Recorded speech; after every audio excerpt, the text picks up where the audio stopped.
के ससुराल वालों को वैसे तो करिश्मा से कोई परेशानी नहीं थी, क्योंकि उसमें कोई बुरी आदत नहीं थी। लेकिन एक आदत थी जो अच्छी नहीं थी, और वो ये थी कि करिश्मा कभी किसी की कोई बात नहीं मानती थी। लेकिन अगर उसे अपनी कोई बात मनवानी हो तो जिद पर अड़ जाती थी।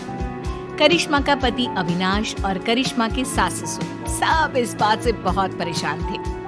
अविनाश, मुझे कुछ शॉपिंग करनी थी, आज शाम को जल्दी फ्री होकर घर आ जाना। करिश्मा, इस वक्त तो मेरे पास बहुत काम है। हम शॉपिंग के लिए अगले हफ्ते चलते हैं। नहीं, मुझे आज ही शॉपिंग के लिए जाना है, मतलब जाना है। करिश्मा, मैंने कहा ना मेरे पास ऑफिस का बहुत काम है, मैं नहीं चल पाऊंगा। मैं कुछ नहीं जानती, अगर आप मेरे साथ शॉपिंग करने के लिए नहीं गए तो मैं अपनी मायके चली जाऊंगी। और तुम्हारी मम्मी की तबीयत पहले से ही खराब है, सोच लो कौन ध्यान रखेगा उनका। अरे बेटा, तुम कभी तो अपने पति की बात सुन लिया करो, एक हफ्ते में क्या बिगड़ जाएगा। मैंने कह दिया, सुब कह दिया, मैं झुकूंगी नहीं। शाम को अविनाश करिश्मा को शॉपिंग के लिए लेकर जाता है। अविनाश, मुझे ये ड्रेस बहुत पसंद आ रहा है। अरे लेकिन ये पूरे 20,000 का है। तो क्या हुआ, मुझे ड्रेस पसंद है और मुझे लेना है। करिश्मा, इस बार बजट थोड़ा गड़बड़ हो गया यार, अगले महीने तुम ये ड्रेस ले लेना। कभी तो अपनी जिद छोड़ दिया करो ना डार्लिंग। मैं यही ड्रेस लूंगी, कहा ना मैं झुकूंगी नहीं। कुछ दिनों के बाद, करिश्मा बेटा, अविनाश के मामा जी हमारे घर आ रहे हैं। देखो, हमारे सामने तो तुम कैसे भी कपड़े पहन लेती हो, लेकिन उनके सामने बस एक दिन के बाद बेटा साड़ी पहन लेना। हाँ? अरे, अविनाश के मामा जी आ रहे हैं तो मैं क्यों साड़ी पहनूं? करिश्मा, हम सब तुम्हारी बात मान लेते हैं ना, कभी तुम भी तो हमारी कोई बात मान लिया करो। कितनी बार कह चुकी हूँ, मैं झुकूंगी नहीं। अगले दिन, और अविनाश, हमारे घर की बहू है तो साड़ी पहन कर रहती है, तुम्हारी बहू तो पजामा टी शर्ट पहन कर घूम रही है। अब क्या बताएं, बहुत समझाने की कोशिश की, लेकिन किसी की बात नहीं सुनती, हर बात पे कहती है मैं झुकूंगी नहीं। मैं बात करने की कोशिश करता हूँ। अरे करिश्मा बेटा, जरा इधर तो आओ। जी मामा जी, बताइए क्या हुआ? अरे वैसा तो तुम बहुत प्यारी हो बेटा, लेकिन तुम्हें इतना तो पता होगा ना कि कोई बड़ा घर आता है तो उसके पैर छूने चाहिए। देखिए मामा जी, मैं किसी के आगे झुकती नहीं, दिल से सबकी रिस्पेक्ट करती हूँ, मैं झुकूंगी तो बिल्कुल भी नहीं। सुन लिया आपने मामा जी, समझा समझा कर थक गए, हम किसी की नहीं सुनती। कुछ दिनों के बाद, मम्मी जी, आज मेरी सहेली ने मुझे किसी जरूरी काम से बुलाया था, तो आज अविनाश के लिए खाना आप बना देना। ठीक है बेटा, कोई बात नहीं, मैं बना दूंगी खाना, तुम आराम से अपनी सहेली से मिलकर आ जाओ, कोई बात नहीं, जो भी काम है करके आओ, ठीक है? थैंक यू मम्मी जी। अरे मम्मी, करिश्मा आपकी कोई बात नहीं सुनती, और आपने कितनी आसानी से उसकी बात मान ली। इस घर में सब उसकी बात मानते हैं, लेकिन वो किसी की बात नहीं सुनती। बात तो तुम्हारी ठीक है बेटा, लेकिन हम कर भी क्या सकते हैं। जब भी उसे समझाते हैं बस एक ही बात कहती है, मैं झुकूंगी नहीं। तो मम्मी, आपको भी उससे कहना चाहिए था ना, घर का खाना बना कर जाए, आपको भी उसकी बात नहीं सुननी चाहिए थी। अरे बेटा, बहू है वो मेरी, अब क्या मैं उसके बराबर ही करूंगी? और तुम्हारे लिए ही तो खाना बनाना था। अरे कोई बात नहीं बेटा। कुछ महीनों के बाद, बहू, अविनाश का प्रमोशन होने वाला है ना, पंडित जी ने कुछ कहा था मुझसे। क्या कहा था मम्मी जी? और पंडित जी कह रहे थे कि अविनाश की पत्नी 4 सोमवार का व्रत रखे, इस बार उसका प्रमोशन पक्का है। लेकिन मम्मी जी, मुझसे तो भूखा रहा ही नहीं जाता, मैं कैसे व्रत करूंगी? अरे बेटा, तू फल खा लेना, दूध पी लेना, बस एक टाइम का व्रत रख, अविनाश की तरक्की के लिए। लेकिन मम्मी जी, आप भी तो व्रत रख सकती है ना, वो आपका भी तो बेटा है। अरे समझने की कोशिश करो बहू, पंडित जी ने तुम्हें ही व्रत रखने के लिए कहा है, वरना मैं तो कब का कर लेती। नहीं मम्मी जी, मैं आपकी बात मानने को तैयार नहीं हूँ। अरे बेटा, कभी कोई बात सुन भी लिया करो, तुम तो कोई बात नहीं मानती मेरी।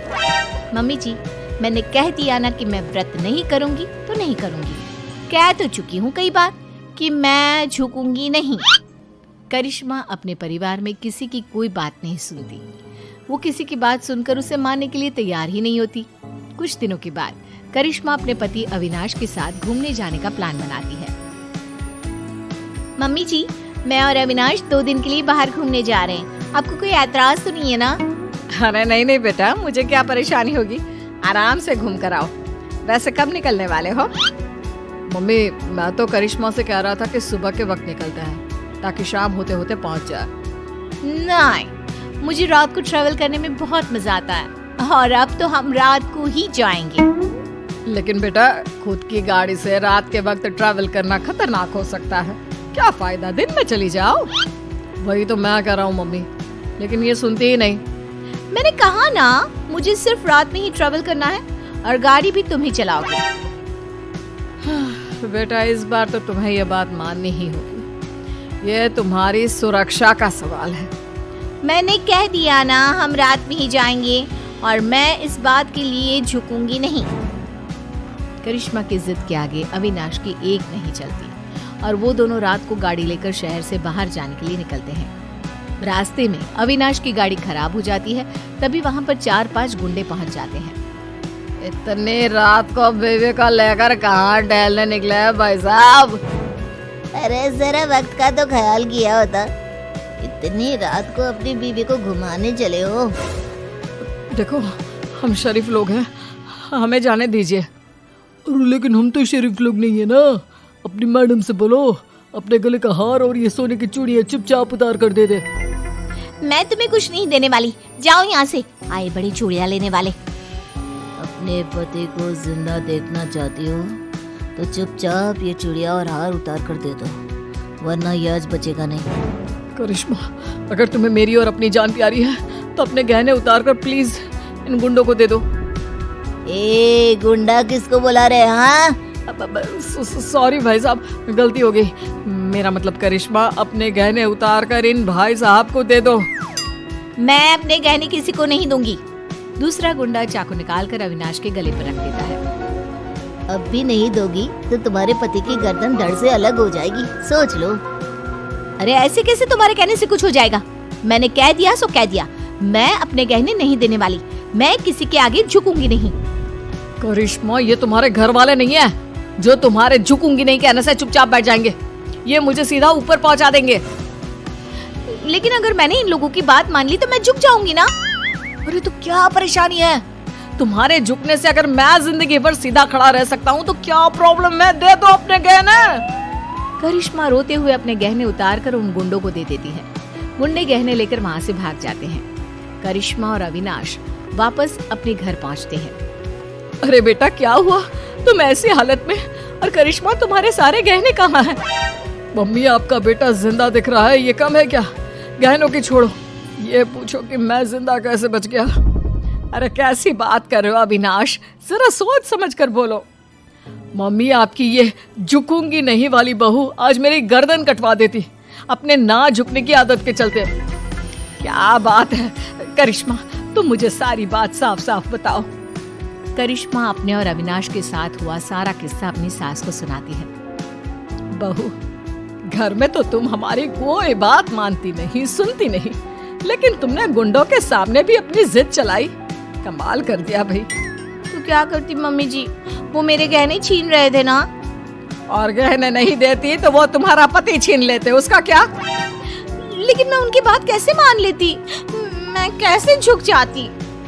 अब भी तो झुकना पड़ा ना, क्योंकि उन लोगों ने तुम्हारे साथ जबरदस्ती की। हाँ, नहीं तो मैं उनसे कह देती मैं झुकूंगी नहीं।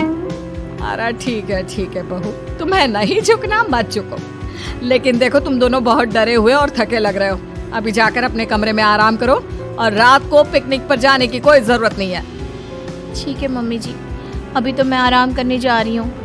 मैं एक बार गुंडों के आगे झुक गई, उनकी बात मान ली और अपने गहने दे दिए, लेकिन याद रखिएगा इस घर की 4 दीवारी के अंदर तो मैं कभी भी, मेरा मतलब कभी